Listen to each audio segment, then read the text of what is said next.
বাংলাদেশের মানুষ নতুনত্ব চায়, তারা একঘেয়েমিতে পড়ে গিয়েছে, তারা এক জিনিস আর দেখতে চায় না। রাজনীতিতে আমরা কেউ আসি যাই না, রাজনীতির মধ্যেই আমরা নিমজ্জিত থাকি।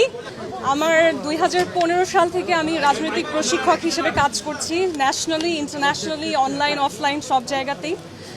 এখন আমাদের সমাজে একটা প্রচলিত ধারা থাকে যে সৌন্দর্য এবং বুদ্ধি একসাথে থাকতে পারে না, যে কারণে অনেক সময় মানুষ মনে করে যে নারী দেখতে সুন্দর তার হয়তো জ্ঞান বুদ্ধি নেই, কিংবা খুব সিরিয়াস ওয়ার্কের জন্য মানুষ চায় নন গ্ল্যামারাস কাউকে।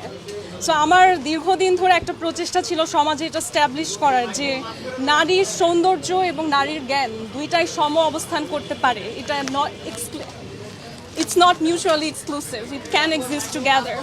তবে রাজনীতিতে এসেছি কারণ নিজের সাথে আমি চরম অন্যায় হতে দেখেছি। আমি আমাদের কান্ট্রির যে ললেসনেস সেটা নিজে পর্যবেক্ষণ করেছি, এবং আমার দেশ কেমন করে আসলে